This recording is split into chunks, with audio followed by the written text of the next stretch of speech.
I have good news. The submissions for the Q&A special are in. Marvelous. Good job. One question before we begin though. Conservatively, what percentage of the questions are about ships? 9. 9%? 90. 90? 8.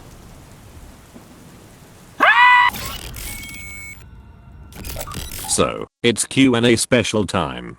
Last week, I asked you folks to send me your questions to celebrate 1,000 subscribers. You can imagine the look on my face when I woke up the next day with a total of 175 comments on my feed. And what's more, even though I said most theory questions would be relegated to a second special post episode 7, you guys went ahead and asked lore stuff anyway. It seems neither of you can help yourselves to talk about murder drones. But don't worry, it's okay.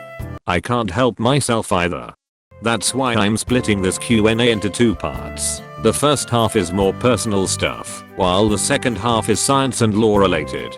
Timestamps, of course, are in the description. Right then, I think we can start now. Let's get to it. Okay, I'll try to keep it snappy. How old are you? I'm 23. Do you like pineapple on pizza? JK, it's cool. I don't particularly like it nor dislike it. How would you react if cinnamon bun returns? Kind of like this. Oh my god! Oh my god! Holy How did you discover murder drones in the first place? Back when Twitter wasn't horrible, I came across this episode 2 clip. Several people wanted to, for the record. No, he didn't. You freak us out. But mostly Betty! And while the pilot didn't hook me, episode 3 did me in completely. I found a super interesting character, until someone took the best character spot soon after. What aspect from murder drones hooked you into becoming a fan? The fact that there is almost no filler. Perhaps this much information overload is a point of contention for new people, but for me, it's what makes it super interesting. When you go back to the episodes and watch them again, ideas and theories start to click. And even better, there's a chance the next episode could either confirm or debunk them. Someday, we will eventually have all the answers, instead of wandering in a maze, where the creators are making this stuff up as they go. What made you start your YouTube channel? 2 reasons. 1, I wanted to learn video editing. I haven't done any videos prior to this channel. The second reason is that I'm going to launch another YouTube channel about climate with some colleagues. Since I wanted to practice for that, I thought about making a YouTube channel about murder drones to post my ramblings about the show. Who inspired you to make the YouTube channel? 1 word, Mossbag. I love his Hollow Knight lore videos. As per the editing and humor, please refer to Mr. Lythero. How long have you been in the fandom? Since episode 3, I arrived relatively late. What do you hate the most about it? Considering there are many similarities to the Sonic the Hedgehog fandom, which is where I come from, I guess I can put up with anything I see online. Almost anything. You guys can be really weird sometimes. Once the first season of Murder Drones ends, what will your videos be about? Regardless of whether Murder Drones ends in 1 season, or if we have to wait a long time for season 2, I could give my try to other shows. I'm closely following the amazing Digital Circus and ANAB as of now. However, 3 conditions have to be met first. 1, that the show has intrinsic lore. 2, that I enjoy the show enough to make videos about it.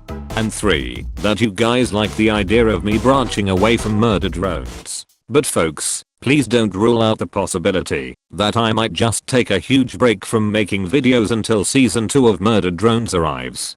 I have a full-time job and a PhD. I can't guarantee to stay consistent all the time. How much does it take you to edit your videos? Between scripting, splicing, audio leveling, and some other bells and whistles, a 30-minute red video can easily take about 10 days to make. I'm getting better at it though. My yellow video about science in murder drones took 6 days instead. What do you use for editing videos? Premiere Pro, Photoshop, and Audition. I want to learn After Effects eventually as well. What speech program do you use, and is it free? For my main voice, I use TTS app, which is free. For other voices, I use ttsmp3.com. That one is character limited, but you can pay $5 to use it indefinitely. How do you make funny and compelling videos while using text to speech? I feel my music choices, scripts, role playing and editing, they all help swallow text to speech a little better. I do want to give my videos a try with my real voice though, but I feel some of this current identity might get lost in the way as a result. Voice and face reveal? When I get myself a mic, and whenever I get my camera and tripod back. That will probably be after season 1 ends. Why do you use Sin as your main talking character? Genuinely don't know what they're talking about. Lord Drone, I think they confused you with Sin again. Yeah, I just dress like Sin, move like Sin, and do stuff like Sin, because she's best character, and also because I'm such a huge femboy. What was that? Nothing, I said nothing. Can we please have the Sin character study? This video was meant to explain my personal reasons behind Sin being best character, so if you guys are interested, I can rescue this idea post episode 7. I'll put up a poll eventually and see how many of you would like to see it. What would you do if you had absolute solver control? I would warp myself to a place where apartment prices are reasonable. Why don't you have social media? Twitter royally sucks. I'm not going down that rabbit hole again. I do have a Reddit account though, and I have seen people talking about me over there.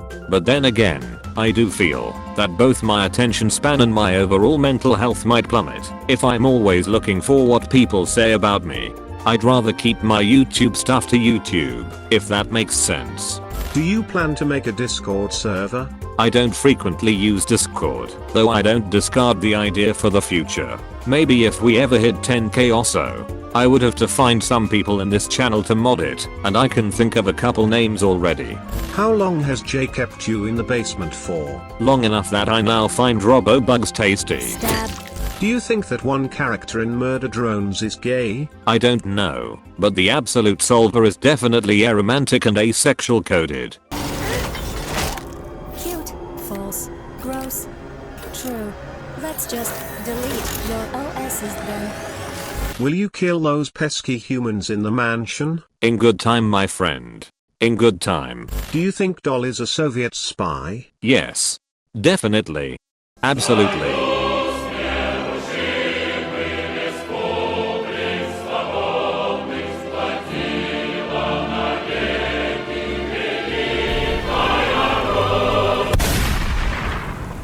How do you always find a way to destroy the world, and why do you do it? Because it is kinda funny. It's so fun seeing them scared. In fact, let's do it again. Just give me a second to get my car keys. When did you get your driver's license? Well, I didn't.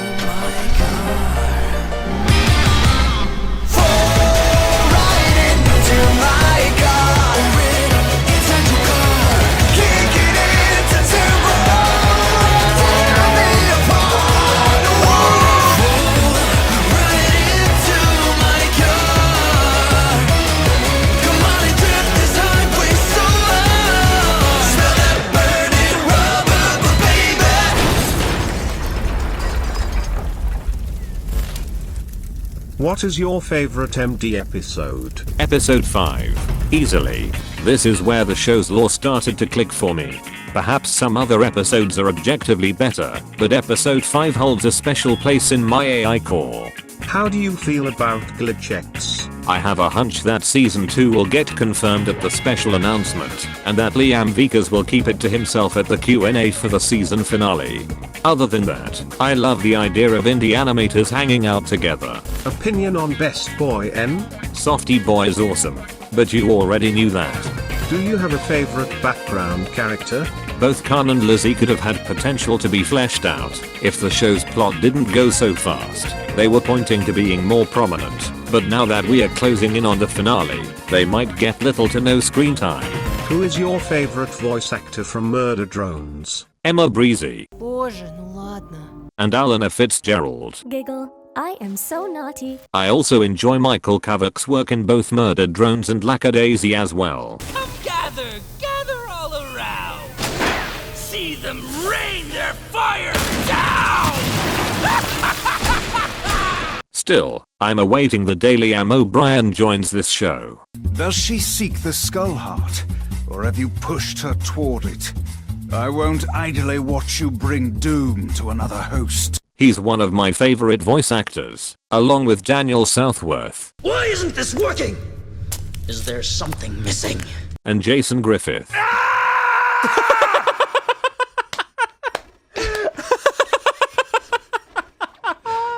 What's that? What is your favorite song out of all the episodes?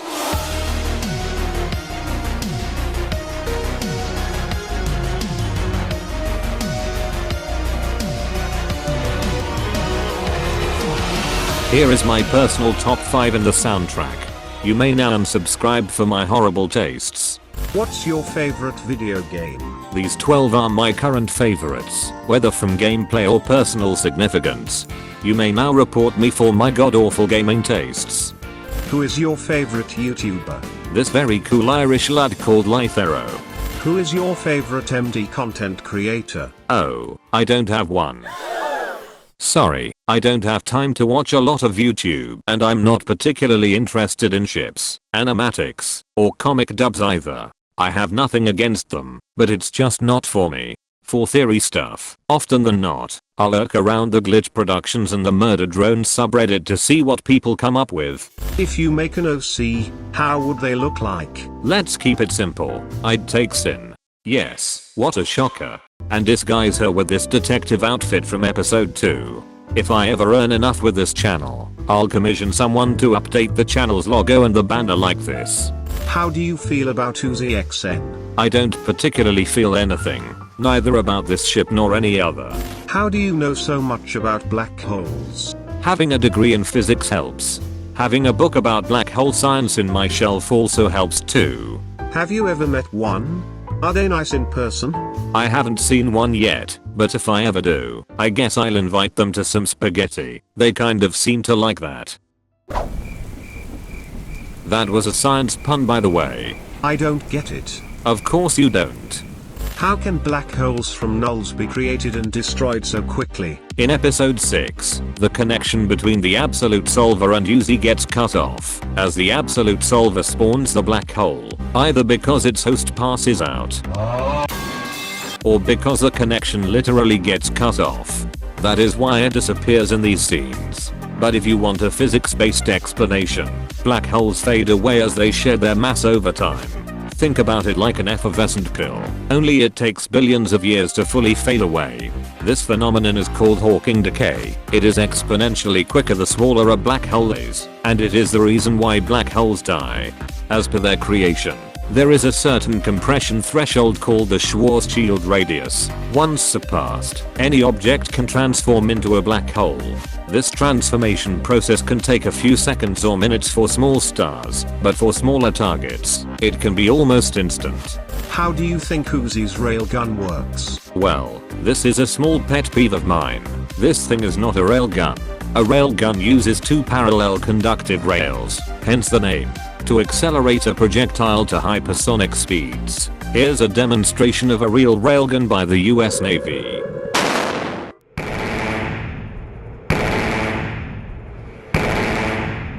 Uzi herself gives a better description for her gun in episode 1. Oh, and this magnetically amplified photon converter doesn't count? This more or less fits the definition of a laser gun instead, which is what we see in the show. The word laser is actually an acronym, and it stands for light amplification by stimulated emission of radiation. Let's translate that to English. Essentially, we have a material that can be stimulated with a source of energy. Once this material is stimulated, its atoms start emitting light in randomized directions. A series of mirrors or magnetic fields can concentrate and amplify this light in a single spot, and in this case, that spot would be the gun's outer cavity. Let's imagine we want to hurt someone really bad with our laser. The thing is, that in order to do this, we would not even see the laser we are firing. We would have to use high frequency photons like gamma rays, which can't be seen by the naked eye. Our destructive power wouldn't be explosive like in the show, but rather would come in the form of irreversible harmful mutations. If we can see the laser itself, which is the case for Uzi, then our laser gun would essentially be as inoffensive as a pointer. What is your process of making theories? My theories begin by me wanting to answer a question from the show. I start by looking for the more direct evidence, which eventually leads me to make a first hypothesis. At this point, I also look for any contentious scenes in the show. Hold it! That might debunk this hypothesis completely. If there is a dubious scene in the show, then the first hypothesis has to be changed into another.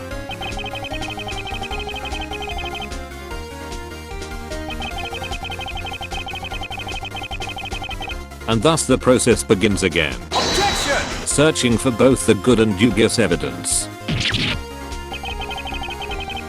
This game of tug of war eventually takes both the scenes and narrative of the show into account, and the end result is that the initial hypothesis gets warped into something more complex. Maybe my theories might get debunked with the additional clues of future episodes, but this way, I feel like we're actually getting somewhere. Do you have to go frame by frame every single episode just to get a theory? Depends on what I'm looking at. For instance, if you stop at the right frame in this scene of episode 3, you can actually see the contents of Nora's closet from episode 4, along with her Cabin Fever Labs ID card, but that isn't very useful to us now. Do you think Nori could be alive in the Cabin Fever Labs? I don't see Khan lying about her spouse's death, but then again, if we do see her in the Cabin Fever Labs at the start of episode 7, remember there is a certain hive mind capable of creating hyper-realistic holograms. Don't discard that her appearance could be a trap. Do you think En killed Nori? Let's hear it from Khan one more time. The wrench I used to tighten bolts on my first door prototypes, and to put your mother out of her misery when the murder drones got to her with their nanite acid. There's a case to be made of whether the term murder drones is collectively used by all worker drone colonies in Copper 9 to refer to this assembly drones. If that's the case, then Nora's killer could be any this assembly drone around Copper 9. If it is just Use's colony, then our choices are narrowed down to the 3 that were assigned to this one colony. Everyone thinks it could be N, but there are still many possibilities to take into account. Do you think Sin controls herself? Or do you think someone is pulling the strings? Thanks to episode 6, we know that Sin and the Absolute Solver are 2 different things altogether. We know it mutates and damaged AI.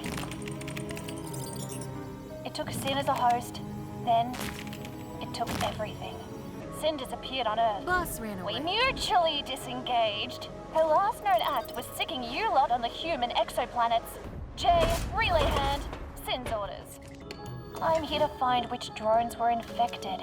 I'll need you to choose the universe over one little drone, and Unless there are 2 characters named Sin, one possessed and the other is a JC Jensen boss, these dialogues suggest that Sin is actively helping JC Jensen as a superior of some sort. I believe she broke free from corruption, and before the Earth's destruction and her disappearance, she worked with JC Jensen, sending this assembly drones to kill solver-powered drones in different exoplanets. I dug into this a little further in my episode 6 breakdown, in case you need a refresher. What if disassembly drones are solver-powered drones with a more secure body? That is my current understanding, yes. While this assembly drones are infected by the Absolute Solver, they have a failsafe admin program, which allows them to resist corruption. That is, unless they receive significant damage, in which case the Absolute Solver parasite breaks free. Doesn't that mean Tessa can turn Uzi into a murder drone to prevent being controlled by the Absolute Solver? It is a possibility, sure. In the same way, Sin could have been turned into a disassembly drone after the events of episode 5 as well. Is N fireproof? Honestly, I don't think that's the case. Nah, heat keeps him sluggish. Ain't our first rodeo. Fire may be a way to subdue, or even kill disassembly drones. After all, we know solar radiation does hurt the parasites. Why are disassembly drones only found dead in the main lobby of the Cabin Fever Labs? This comment proposes an interesting idea, that disassembly drones are eventually drawn to the Cabin Fever Labs, as if called by the Absolute Solver in their inner programming. While I don't rule out this theory, I think that the reason they're dead here is because someone thought they could use their spare parts. After sending sentinels to maul over the disassembly drones, Alice extracts their core and their most valuable parts, and then throws the remains into a pile of corpses by the main lobby. This could be a simple explanation of why we only see them there. Another thing you comment is that with the exception of the main trio, these are all the disassembly drones sent to Copper 9. The thing is, we don't have confirmation of that. There could be more disassembly drones around the planet we haven't seen yet. Again, not ruling out your theory, but there are other possibilities to consider.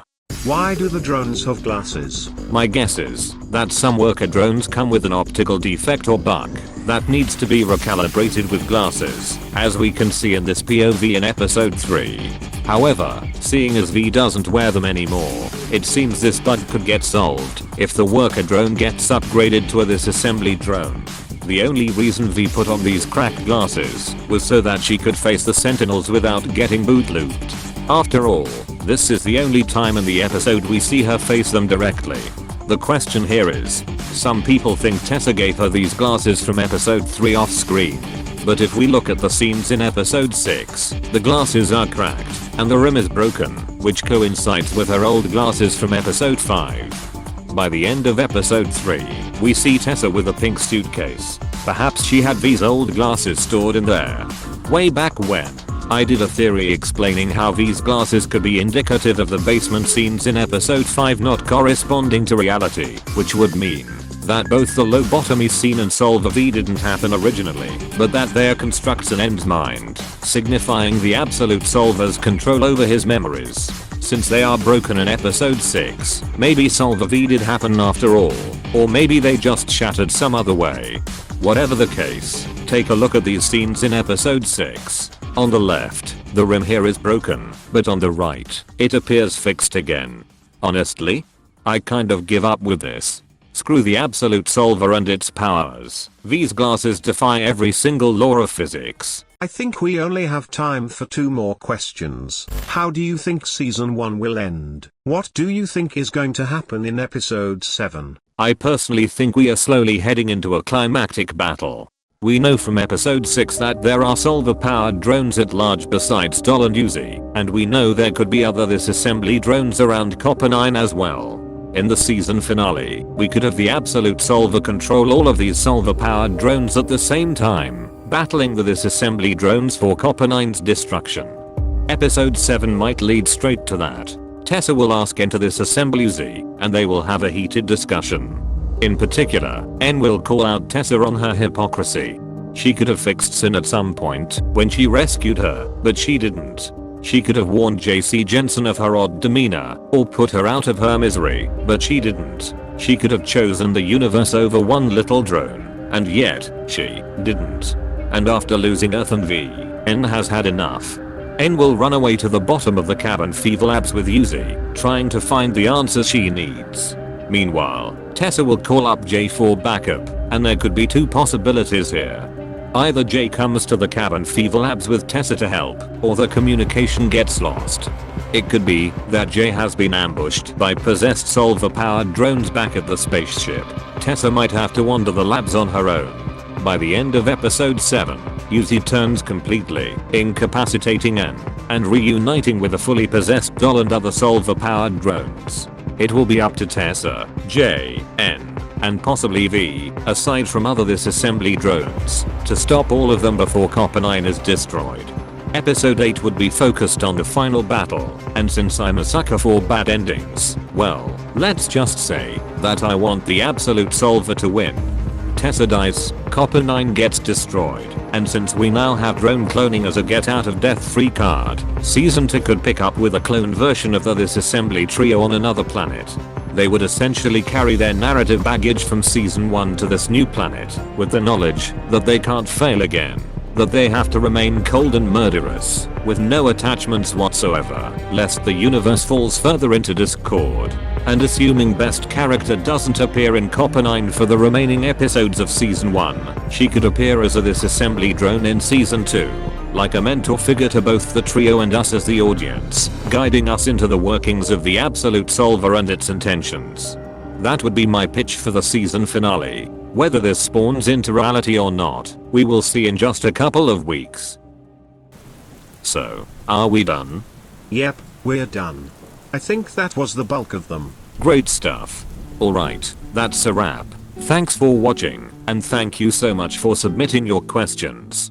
To those of you who didn't make it into the cut, please don't feel discouraged if you weren't featured specifically. You have to understand that at some point, most questions eventually get pretty similar, and as much as I'd like to, I can't make a 2-hour video addressing everything. Still, I've read all of your comments, all 175 of them. Your support is invaluable in keeping this little project alive, and besides, I know that the questions won't stop here. We will hold a theory-only Q&A once episode 7 releases. I'm sure we will all have our own personal theories and predictions by then, so it's probably bound to be very juicy. Until that day comes though, I'm going to go dark for a while. I need time to rest before the episode 7 teaser drops. I'll see you all by then. Alright then. See ya. Would you look at that? There's a question here for me. Lord Roan said that I was a bad boyfriend, so does that mean that V and I are together? Should we tell them? No. Huh? But why? I don't wanna. But I think it's time we come. I said no. Shut up.